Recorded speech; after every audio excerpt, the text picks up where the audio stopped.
Assalamu alaikum wa rahmetullahi wa barakatuhu. Shikues të nderuar, jemi në emisionin Nektar Shpirti. Në këtë epizod të emisionit ton, në freskin e ditëve të muajit të Ramazanit, të cilët jemi duke i kaluar, kemi arritur në kulmin e këtij muaji, e që është nata e Kadrit. Allahu Dhul Gjelal këtë natë e dalloi nga netët tjera në Kur'anin famëlart, duke ia kushtuar një sure të tërë. Pejgamberi sallallahu alaihi wasallam gjithashtu për këtë natë tha fjalë të shumta, të cilat janë mësim për ne se si ta jetojmë atë. Mirëpo, për të folur më në detaje për këtë natë të begat, ne sonte misafir kemi profesorin e nderuar Jusuf Efendi Zimeri, të cilit i dëshirojmë mirëseardhje në studio. Profesor i nderuar, mirë se na erdhët. Është nder dhe kënaqësi që t'ju kemi sërish në emision. Faleminderit, mirë se gjithë. Jemi pra sonte në natën e dalluar, në një natë që ka vlera të shumta, në një natë ku Allahu Dhul Gjelal e vlerësoi. Ndalemi në esencën e asaj se çka do të thotë fjala Kadr, profesorin të nderuar. Bismillahirrahmanirrahim. Alhamdulillah, as-salatu was-salamu ala rasulillah wa ba'd. Prej mëdhërisë se Allahu Gjallëshanu, respektivisht prej fakteve madhruese që dëshmojnë për Allahun Gjallëshanu, për sistemin hyjnor, është rregullimi që Allahu Gjallëshanu obligoi besimtarët islam me një adhurim të veçantë vjetor në muajin e Ramazanit, dhe muaji i Ramazanit për nga esenca e saj madhrohet për shkak të zbritjes së Kur'anit Kerimit. Sepse po të mos ishte zbritja e Kur'anit Kerimit, nuk do të ishte edhe vlera e muajit të Ramazanit.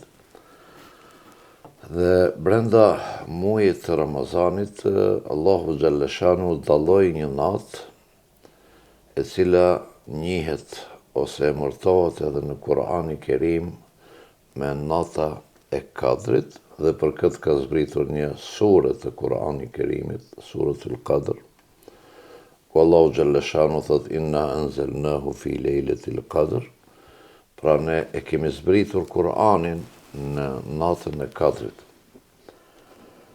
Në aspektin gjuhësor, fjala Kadr do të thotë përcaktim, përcaktohet diçka në këtë natë, dhe dietarët kanë dhënë mendime të ndryshme pastaj në aspektin terminologjik të fjalës, çka është ky përcaktim i Allahut Gjallëshanu. Ajo që është më e rëndësishmja që duhet të kuptojmë se këtë natë Allahu Gjallëshanu fillimisht përcakton që të bëhet lidhja e tokës me qiejt më të lartë. Dhe kjo është vlera më madhështore që i bën Allahu Gjallëshanu planetit tokë, dhe kuptohet përfshi botën njerëzore, sepse në këtë planet ato që kanë obligime dhe që jetojnë në te janë njerëzit. Thot Allahu Gjallëshanu, ne e kemi zbritur inna anzalnahu, e kemi zbritur atë pra Kur'anin, edhe pse Kur'ani nuk përmendet në këtë sure në asnjë fjalë, me unanimitet dietarët thonë me konsenzus se dhamiri hu këtu kthehet te Kur'ani Kerimi, pra ne e kemi zbritur Kur'ani Kerimin në natën e Kadrit. Ky është përcaktimi i parë që, vendimi i parë që merr Allahu Gjallëshanu në kuptimin e vlerës, jo në kuptimin kohor i pari.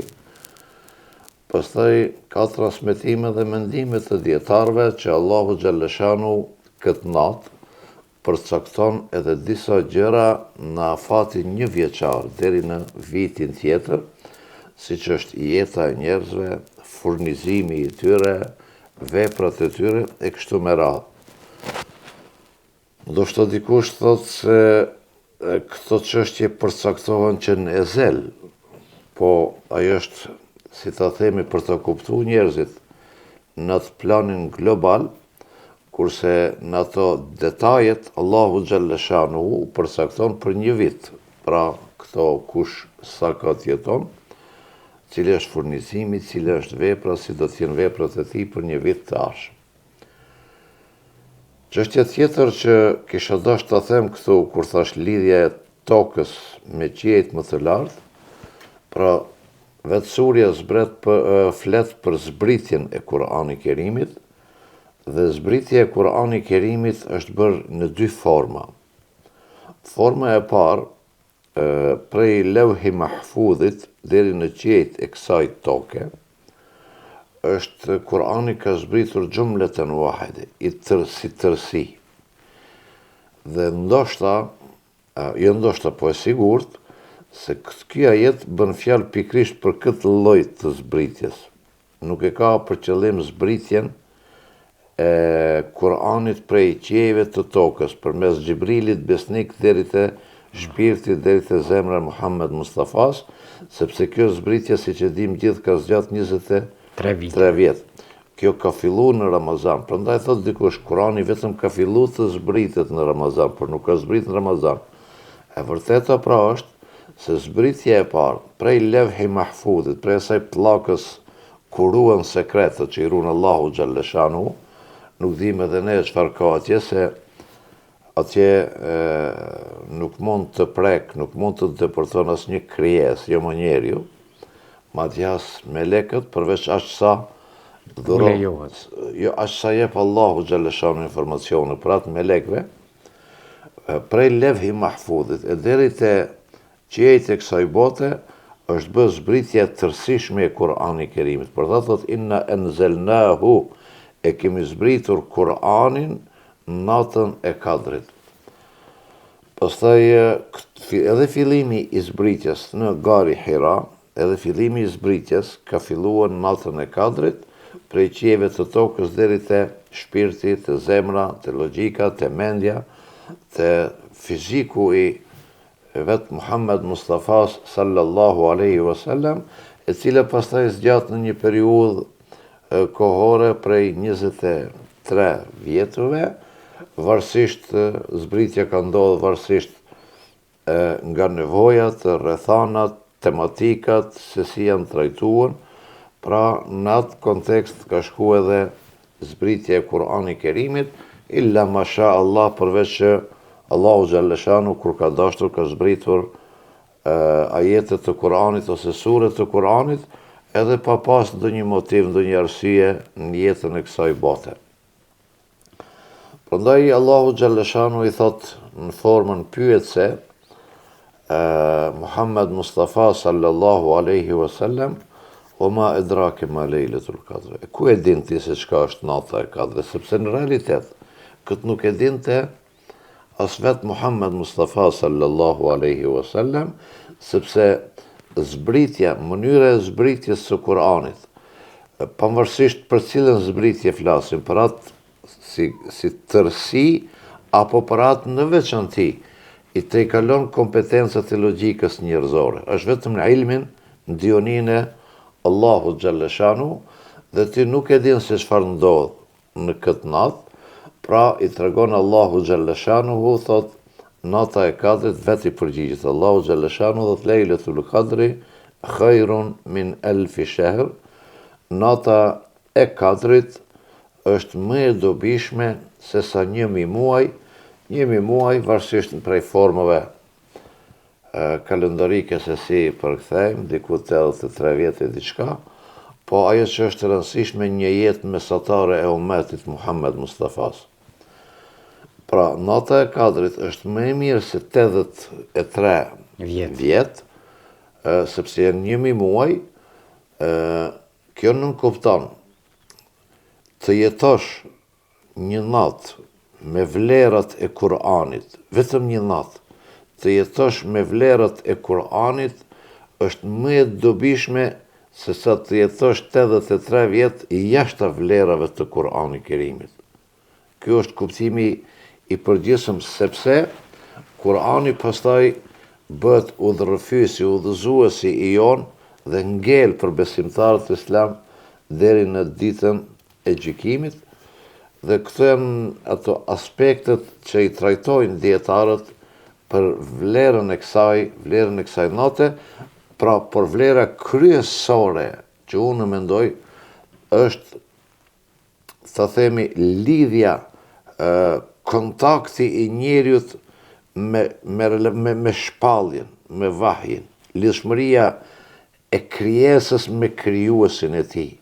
Dhe nëse këtë lidhje njëherë e kemi fitu, ne nuk lejohet që ta shkëpusim këtë lidhje dhe të ndahemi prej saj duke pretenduar se helbet ne mund të kemi diçka më kualitative se sa kjo që në dhuron. Profesor i nderuar, për të konkluduar disi aspektin historik, a do të thotë kjo se nata e Kadrit është ajo natë kur për herë të parë i u shfaq Xhibrili pejgamberit alayhi salatu vesselam, pra ajo faza e dytë e shpalljes, të cilën ju e potencuat, për dallim nga faza e parë të cilën në tërësi e zbriti prej Lawhul Mahfudhit në sema e dunia, e pastaj prej atje në për 23.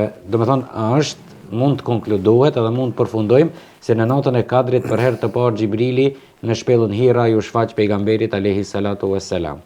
Po, sigurisht se po, sepse këtë më bukur se krejt ne dhe krejt dietarët në botë, gjithë njerëzit, në momentet e kontaktit të shpalljes, kur kontakton Xhibrili a.s. Me Muhammed Mustafa, sepse kishte kontaktuar edhe më herët, por jo në cilësien, jo me vazifën, jo me rolin e sjelljes së shpalljes. Ai ka kontaktu për vepra tjera, si që operacionet e pejgamberit a.s. që kur ka qenë fëmijë, pastaj para do thotë në moshën e fëmirisë së tij, kur është bërë pastrimi i trupit pejgamberit, operacioni i tij i parë. Po ajo ka qenë një formë tjetër e para përgatitore. Kontaktin e parë që e përshkruan pejgamberi alayhi salatu wassalam me shpalljen dhe me Xhibrilin e përshkruan në mënyrë shumë të detajuar, se i paraqitet Xhibrili dhe ki nuk e din. Pejgamberi alayhi salam nuk e din as se kush është e as se për çka po bëhet fjalë. Megjithëse ki i paknaqur nga rrethanat, nga kushtet, nga veprimet e njerëzve në Mekë, nga situata shoqërore që dominante, nga brutaliteti, çnjerëzorja, amoraliteti që e kishin përfshi, idhujtaria që e kishin përfshi shoqërinë njerëzore në vendin ku jetonte pejgamberi alayhis salam, po edhe në vende tjera nuk ishte situata më e lakmueshme. Pejgamberi alayhis salam meditonte, nuk dinte orientim, sepse s'kishte shpallje, por e dinte një sens se krijuesi absolut sigurisht se nuk është i kënaqur me këtë vepër. Prandaj ai, për darë të rritë e një e vërtet, filloj të mediton dhe të largohet, distancohet prej këtyre veprimeve, për një kohë, varësisht 40 ditë apo më shumë apo më pak, s'ka rëndësi në shpellën Hira, ku pejgamberi atje kërkonte një të vërtet, dhe derisa erdhi kjo e vërtet, sepse kjo është edhe një simbolik tjetër, ne që në ndodhë shumë herë neve muslimanve, ne mendojmë se e kërkojmë të vërtetën, po e kërkojmë duke fjetë, e kërkojmë të vërtetën, po duke ndejtë, jo duhet vepru. E vërteta duhet të japish mundi, duhet sakrifikosh për të gjetë vërtetën, se vërtetën nuk vjen kështu rësisht. Dhe kur i vjen Xhibrili pejgamberi alayhis salam i thot, lexo o Muhammed. Thot, po ma në biqarin. Unë nuk jam lexues, nuk di të lexoj.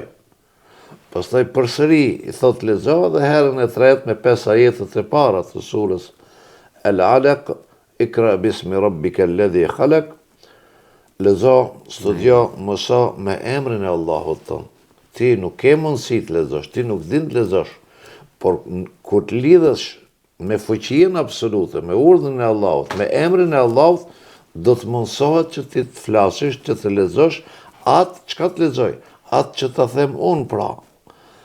Dhe pastaj e kapin ato dridhjet, të them, ato ethet, ato djersitjet, dhe kur kthehet te Hatixha, bashkëshortja e tij, edhe i thot, e sheh se kjo është diçka, nuk është ai i përditshmi. Diçka ndodh. Këtu është dietarët e tërheqin një dispozitë shumë interesante.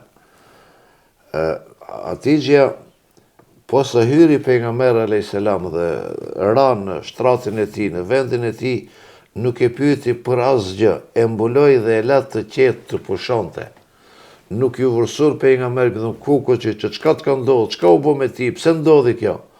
Tha jo, duhet pushon një herë. Pastaj kur qetësohet, sigurisht do të më tregon.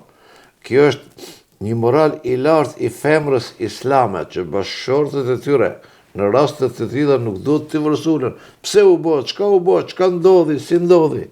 Pra lënë njëri pak qetësohet, të pushon, të rehabilitohet, dhe pastaj do të tregon, dhe i tregon pejgamberi gjithë çka ka ndodhur. E thot, unë e di këtë se mixha i saj ishte një prift i moshuar, i cili kishte lexuar në Tevrat se do të vjen një pejgamber me ato tiparët cilësi që i ka përshkruar Tevrati, se hinëm tash me një temë pak a shumë më e zgjeruar që mbase nuk është edhe boshti i temës që duam ne ta elaborojmë. E kam fjalën se këto momente vetë i përshkruan pejgamberi alayhis salam dhe vëre ka e kumton dhe para kësaj, para varakës, i kumton vetë Hatixha radhiyallahu anha, thot vallahi unë besoj se ti je i dërguar i Allahut. Pra, në aspektin në pyetje ku ishte se a do thot se kjo ishte kontakti i parë, po kontakti i parë sa i përket shpalljes së Kuranit ky ka dhe proklamimit të Muhamedit alayhis salam si profet i Allahut, si pejgamber.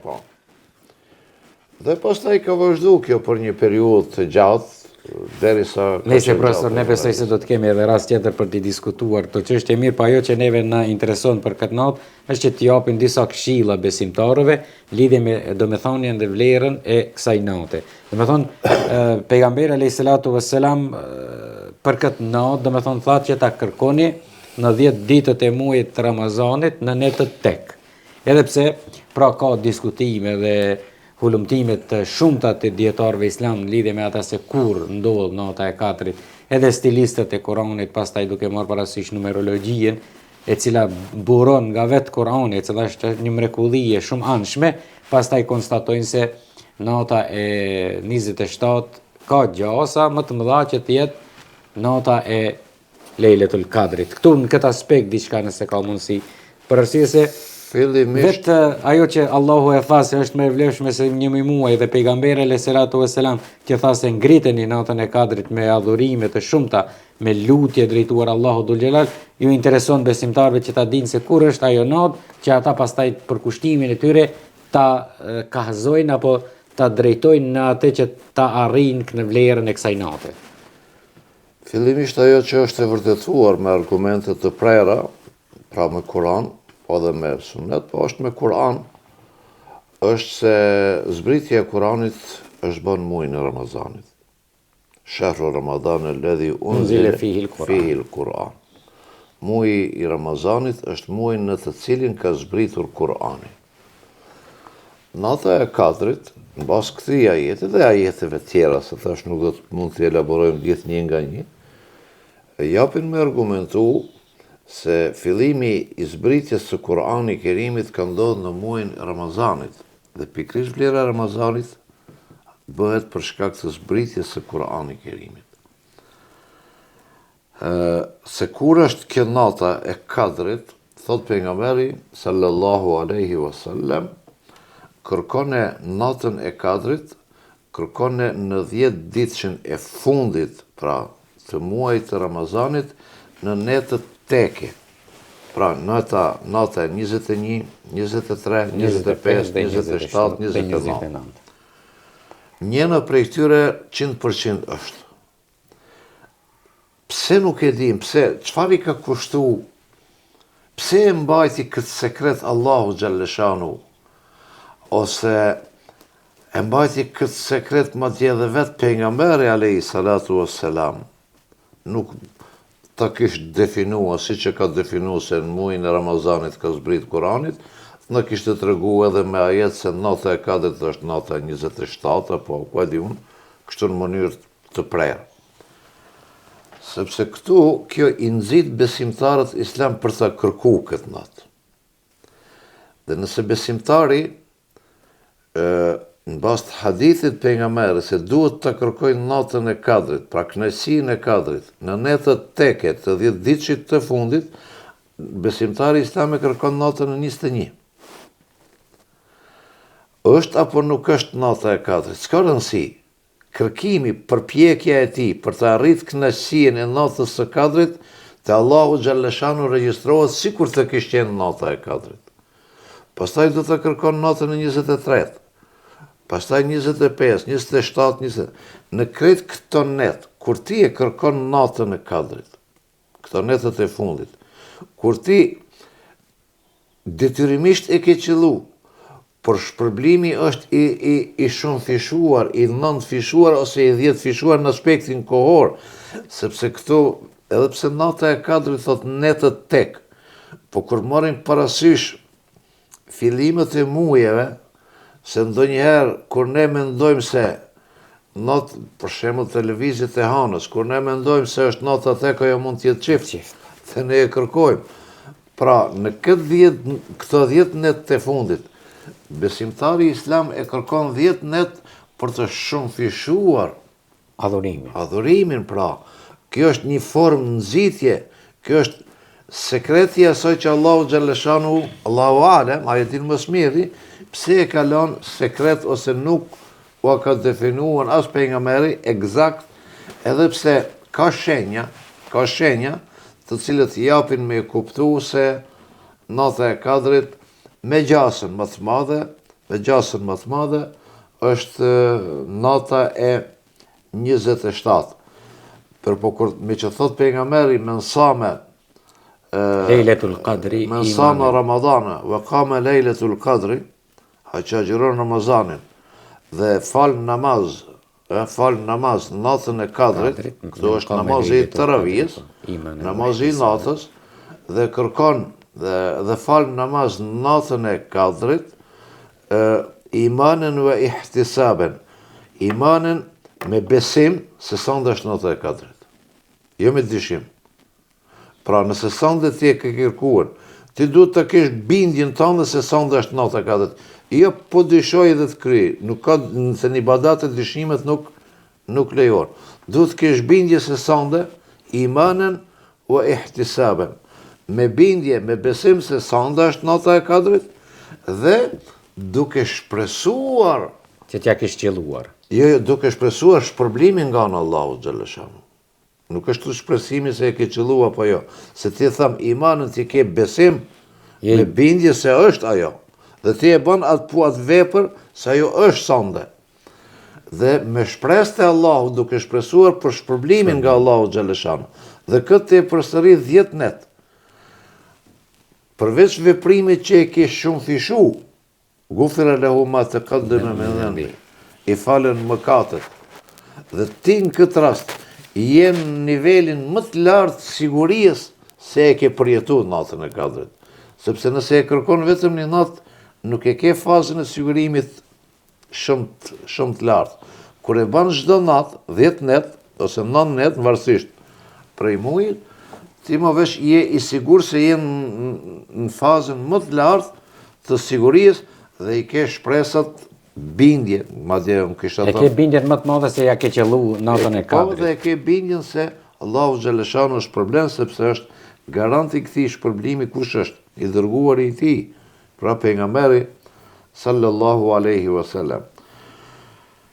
Mufesirët, komentatorët, pastaj kanë bërë shpjegime këtu, ka dhe disa shpjegime që japin, shpjegime matematikore kësaj, se surja El-Qadr përdoret është e përbërë prej 30 fjalëve, dhe kur vjen selamun hije, fjala hije, që nuk e përmend këtu, nuk Natën e thot, pra Kadrit, ajo, por është i referohet për qëllim natës Kadrit. është fjala e 27 e rëdhitur e surës.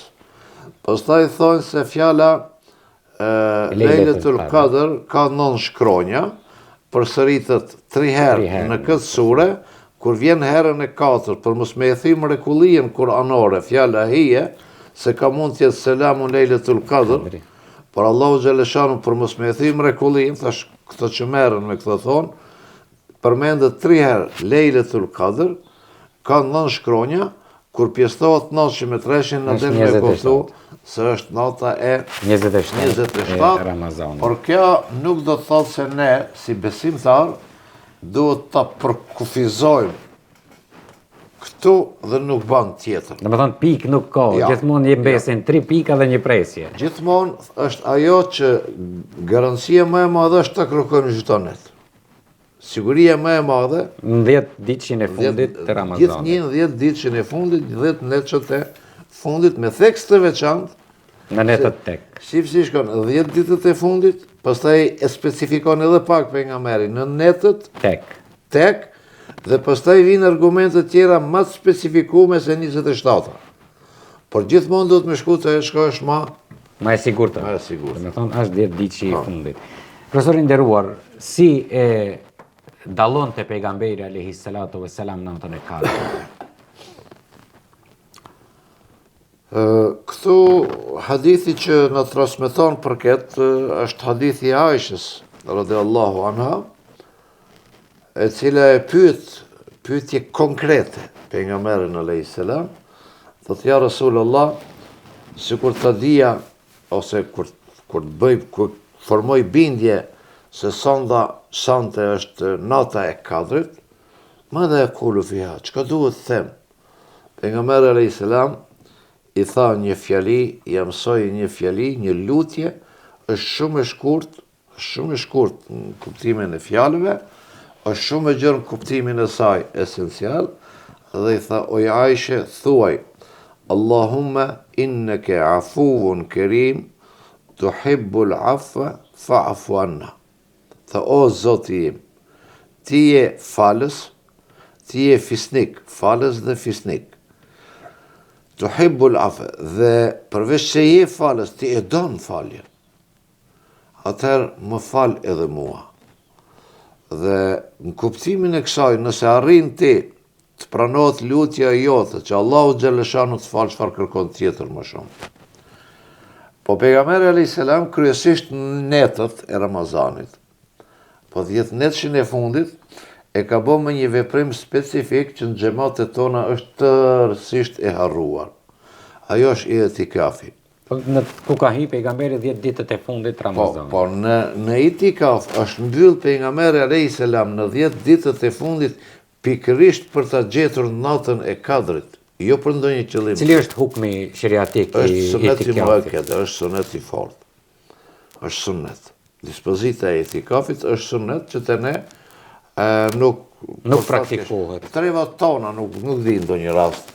Inshallah na Edhe është për të mirë, për të mbarë, edhe me dalë me na demantu dikush për këtë çështje. Inshallah na demanton. Po jo, s'ka çka demanton se këtë duhet ta demanton pejgamberi, por e ka fjalë se që e zbaton sunetin e pejgamberit e qëllimi sepse nuk regjistrohet që në ndonjë kohë tjetër, jashtë kësaj kohe, që pejgamberi këtë qëndruar në itikaf përveç 10 ditët e fundit të muajit Ramazan.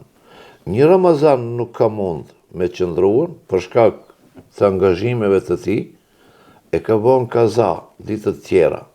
E ka bën kaza, po qëllimi i krejt kësaj mbyllje e pejgamberit në itikaf, pastaj rregullat e itikafit është temë veti, se si duhet. Është edhe ritual në veti që kryhet, po është këtë botë në veti pastaj.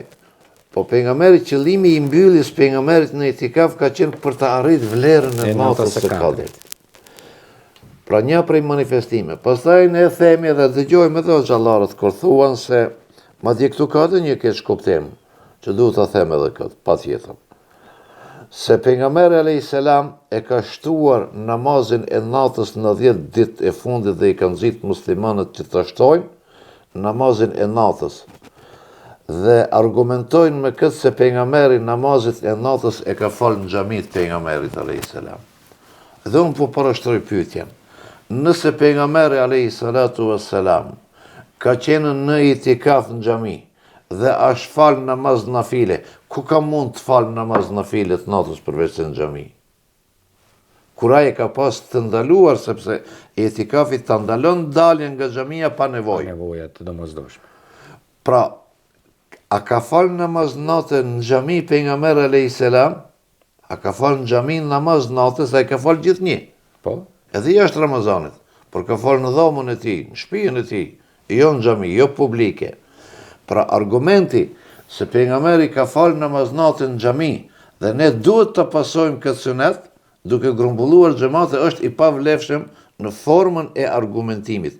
Po, pejgamberi alayhis salam ka falë namazin e natës në xhami, por e ka falë për shkak se ai ka qenë në itikaf dhe nuk ka mund të falë diku tjetër. Domethënë, kjo mund të parafrazohet edhe kështu, se nëse edhe në ditët e sotme dikush është në itikaf apo një grup njerëzish janë në itikaf, ata munden edhe me xhamat të falin namaz natë. Po mundën. Me një imam caktuar. Nëse janë në itikaf. Nëse janë në itikaf. Përndryshe, namazi i natës, siç e dim të gjithë, falet vet. Namazi i natës, kur ta përmendish nocionin natë, nuk kupton errësirën. Çështja e parë që të bie në mend me fjalën natë, ti e kupton errësirën. Errësira është padukshmëri. Namazi i natës, thot pejgamberi alayhis salam, namazi më i vlefshëm pas namazeve farze është namazi i natës. Nuk e kontestojmë, është në Buhari Muslim kjo. Kjo është hadithi i saktë, hadith sahih, vërtet. Ne nuk e kontestojmë, por gjithmonë shtrohet pyetja, pse namazi i natës? Pse namazi i natës është më i vlefshëm se gjithë namazet tjera përveç farzit?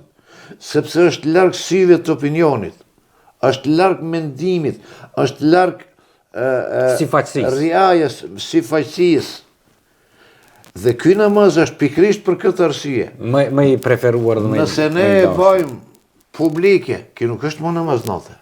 Se mund të ketë dozat hipokrizisë, po jo mund, po edhe ka elemente tjera. Tani, se dolëm temë tjetër prej. Jemi këtu, prapë të kthehemi aty ku e kemi bazën. Pra, prej formave të manifestimit që e ka manifestuar dhe falja e namazit natës. Pastaj është edhe çështja e leximit të Kuranit që pejgamberi e dim këtë, që pejgamberi alayhis salam çdo Ramazan ka ardhur Xhibrili dhe i ka lexuar Kur'an, pejgamberi e ka ndëgjuar dhe pastaj e ka ndëgjuar, e ka lexuar pejgamberi dhe Xhibrili e ka ndëgjuar.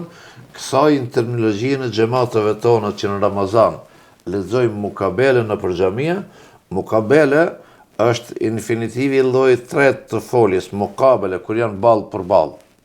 Pra këtu ka qenë Xhibrili alayhis salam ka lexuar Kur'an, pejgamberi i drejtuar përballë tij e ka ndëgjuar, pastaj ka lexuar pejgamberi, Xhibrili e ka ndëgjuar.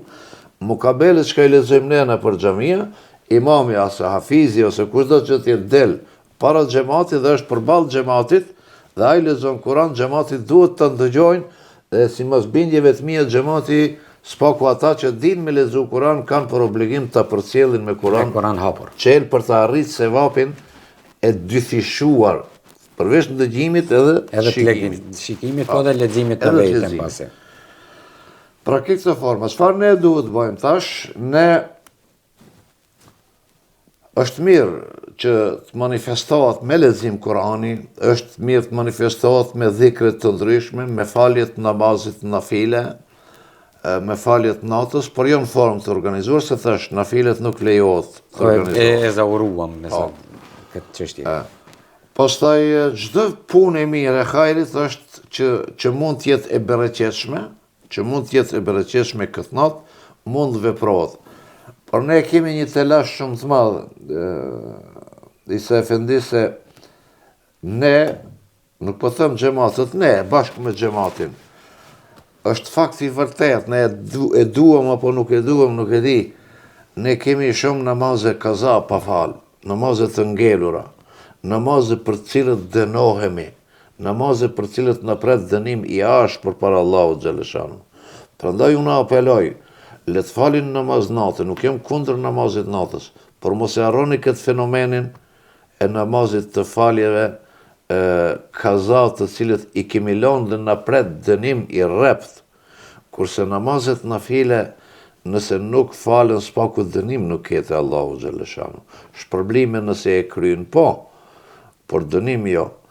Edhe këtë duhet të kemi gjithë një vetëm natën e kadrit, po gjithë kohën e Në aspektin psikologjik, nëse mund ta definoj pak më ndryshe, dhe me thonë, ti lëm donacionet, po ti krim borxhet të cilat i kemi. Se nuk mundet një borxhli t'jap donacion.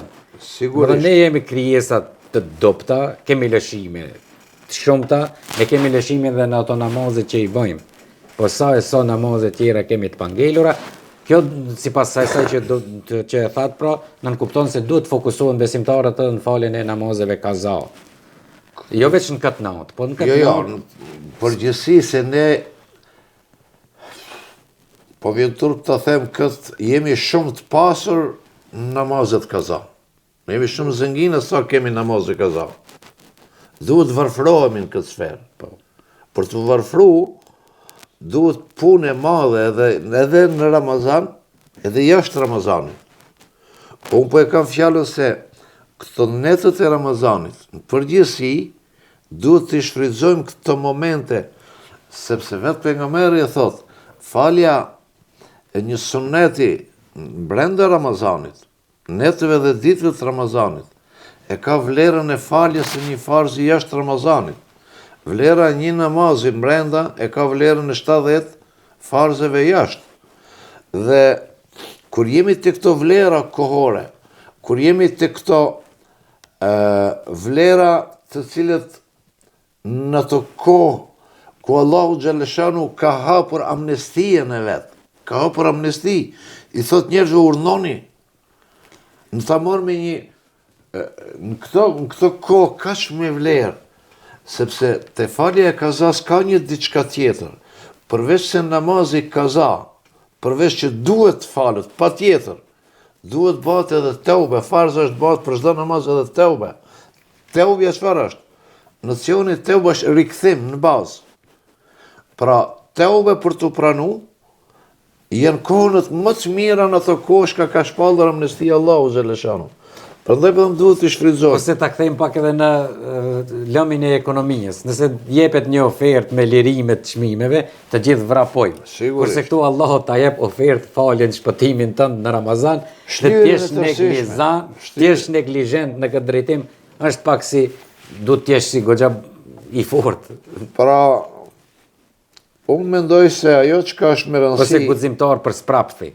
Ajo çka është me rëndësi për muslimanët natën e kadrit që duhet të kuptojnë është që të brumosen me vlerat e kësaj natë, me atë që ka zbritur në Kur'an, të pejgamberi alayhis salam.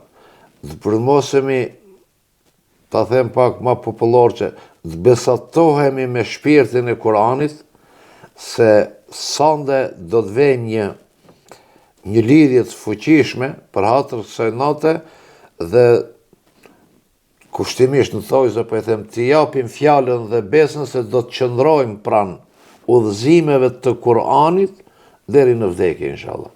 Mendoj se këtë duhet ta kuptojmë ne si musliman, parimisht që ky Kur'an është udhëzues për neve, është sqarues për neve, li yukhrijan nase min adh-dhulumati ila nur, për të nxjerrë njerëzit nga errësirat në dritë, jo vetëm në Ramazan, edhe jashtë Ramazanit.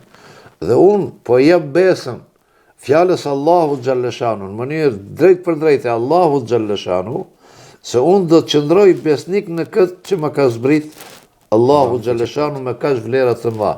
Këtu ne duhet ta bëjmë lidhjen për kushtimin ton dhe në këtë formë ta lidhim atë çka është esenciale e jonja. Pastaj, këto natë që amnestohen, që janë me vlerat të mëdha, amnestohen me mira, me miliona njerëz të dënuar për hir të kësaj nate, është natë e paqes. Pastaj këto që i bëjnë mrekulliet, analizat, mrekullive matematikore, dërkinumër, krejt janë krejt shkencore. krejt janë të barabarta me zero nëse nuk i përmbash Kuranit. Mund është gjithë natën me majt ligjerati se secila shkronjë çfarë vlerë ka, por nëse nuk i përmbash këtyre shkronjave në fund është e barabartë me zero. Ose mos thash zotit, po ta bash të kundërta me asaj që e kërkon. Ajo është fatalitet më. Humbje. Profesor i nderuar, jemi në minutat e fundit të emisionit. Me siguri se ka të shumë për të thënë. Kjo temë nuk është një temë që mund përmbyllet me një emision debativ të tillë. Mbase edhe qasja ime nuk është e duhura për të zbërthyer dhe analizuar këtë temë, megjithatë unë mundohem që mentalitetin e besimtarëve ta përfaqësoj këtu, duke kërkuar në emër të tyre ndonjë këshill që ata ta arrijnë kënaqësinë e kësaj nate. Po nuk kam diçka të veçantë, atë që gjithë kolegët e mi, gjithë hoxhallarët e kanë bërë dhe po e bëjnë vazhdimisht në për gjitha xhamiat me xhamatet e tyre që ato shërbejnë atje, edhe ne nuk kemi ndonjë këshill të veçantë. Fillimisht ftojmë, i lutemi, mos të në kuptimin se urdhërojmë, i lutemi xhamateve tona që të shfrytëzojnë këto momente të shtrenjta, të shfrytëzojnë me ibadete, me adhurime, me gjitha format, llojet, mundësitë çka i ka, sepse çdo kush në fund ditës i ka mundësitë e tija për një formë, por Allahu Xhaleshanu ka hap aq shumë forma të adhurimit sa që mund të arsyetosh për një formë, për 2, për 3, po jo për gjitha. Shfrytëzoj gjitha format vetëm e vetëm për të arrit kënaqësinë e Allahut Xhaleshanu në këtë ditë të bekuara, në këtë net të bekuara, zaid ala dhalike duke ja shtuar edhe natën e Kadrit, edhe t'i lutemi Allahut Xhaleshanu për ne, për familjet tona, për prindërit tanë, për fëmijët tanë, për muslimanët, për besimtarët, mirë po pas lutjes t'i përvilemi punës, sepse lutja e kotë pastaj del se nuk është e sinqertë, kështu që unë po e përfundoj me këtë lutje që e ka thënë pejgamberi sallallahu alaihi wasallam, Allahumma innaka afuun karim, tuhibbul afwa, fa'fu anna ya karim. O Zot, ti je falës, ti je fisnik, e do në faljen, në fal edhe neve dhe gjithë besimtarët kudo që jenë. Profesor i nderuar, ishte kënaqësi dhe falënderim i posaçëm nga ana e ime në emër edhe të muftinisë së Kuanovës për kohën që ndahet për të qenë sonte së bashku me ne. Zoti ju shpërbleft dhe qoftë edhe kjo ndër shpërblimet e natës së Kadrit, inshallah. Ju falenderit, Allah ju nderoft. Falenderit. Përse juve, shikues të nderuar, ju falenderoj për vëmendjen me të cilën na ndoqët. Të kemi parasysh se duhet të jemi falënderues Allahut që na mundësoi të gjallërojmë edhe si vjet e ta arrijmë inshallah këtë natë. Natën më të vlefshme si 1000 muaj dhe ta shfrytëzojmë maksimalisht, sepse ndoshta vitin e ardhshëm nuk do ta kemi këtë mundësi. Të jetojmë me këtë mentalitet e inshallah kënaqësia Allahut është mbi neve dhe mbi të gjithë juve. Assalamu alaikum wa rahmatullahi wa barakatuh.